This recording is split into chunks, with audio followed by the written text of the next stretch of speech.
Ladies and gentlemen, it's that time of the year. No, not that. It's Game Awards time! And well, this year is pretty one-sided, but about that a little bit later. The Game Awards in the last couple of years were, well, interesting.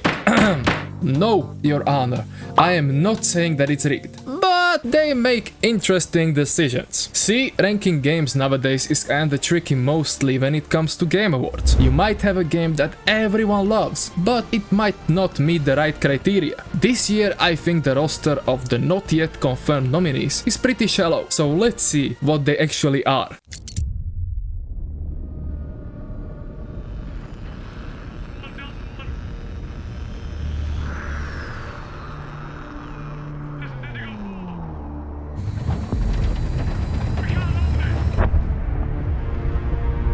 It's a squad-based shooter, heavily armored dudes who growl their dialogue while either shooting guns or revving chainswords to ward off invading aliens. Overall, Space Marine is an awesome experience. The game lasts for about 12 to 15 hours, which is just long enough. Due to well-paced story and well-handled upgrades to your equipment, this running time gives you just long enough to mess around with all of the goodies before it's time to move on to the multiplayer. This is the game that brought back the vibes of playing Gears of War. It's got PvE, PvP, a story mode, and you can customize your own armors. What my friend who loves the game said, the game knows exactly what type of players it should attract, and while playing he felt what's like to be a targeted audience. Which in short, the game doesn't try to be something it's not, and I value that a lot.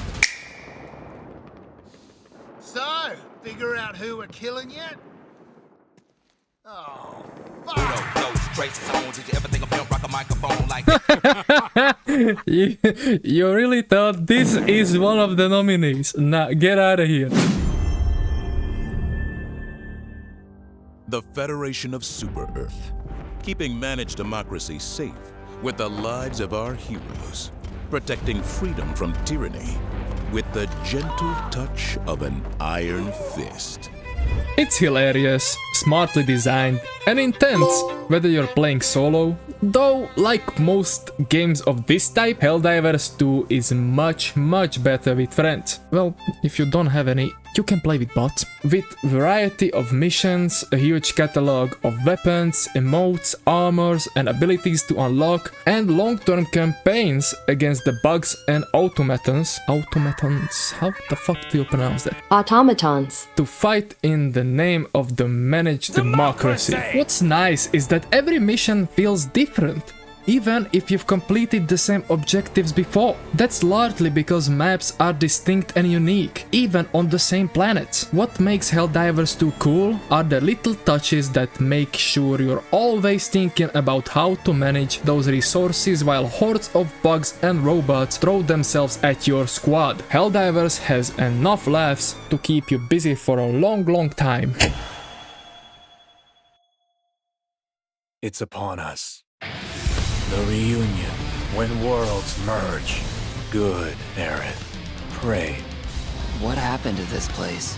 The world's ending. Despite the pacing issues in its final chapters, Final Fantasy VII Rebirth is still bigger and better than Final Fantasy VII Remake. Impressively builds off what Remake set in motion, both as best-in-class action RPG full of exciting challenges and an awe-inspiring recreation of a world that has meant so much to so many for so long. Final Fantasy is definitely one of the stronger contestants so far.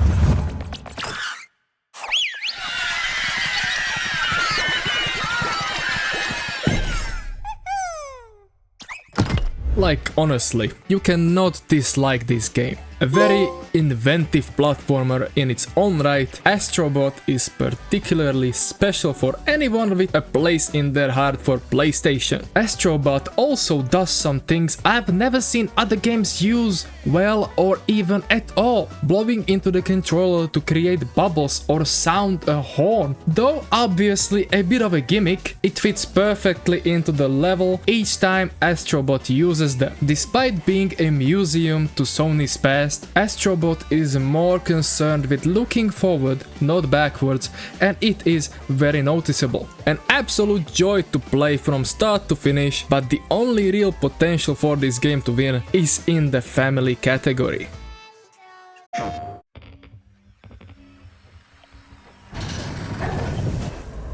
I got a letter. The name on the envelope said Mary. My wife's name. It's ridiculous. Mary died of that damn disease 3 years ago.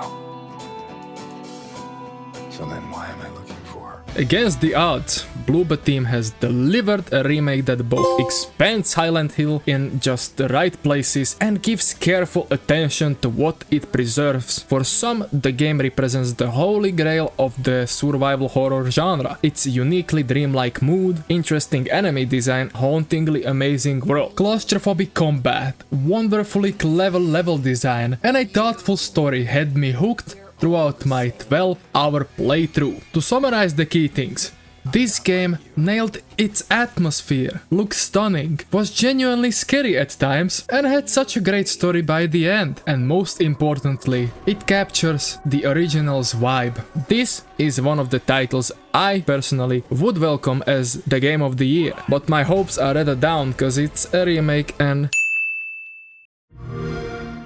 It's a story about a world very different from ours. 'Tis a world where all people are equal and no conflict exists, much like the world His Highness once dreamt of. To put it another way, this is a fantasy.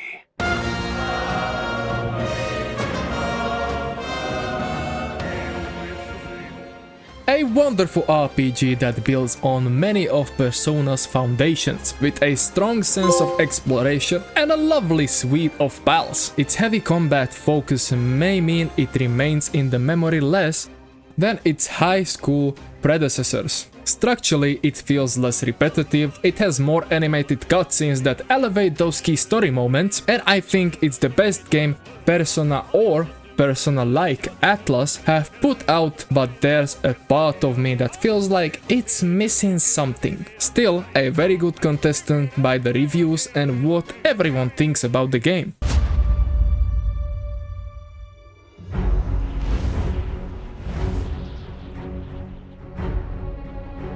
Welcome, Arisen. Anyone who is wondering where Dragon's Dogma 2 is, do you realize how much of a niche audience this game has? I don't really think that it has a chance at the Game Awards.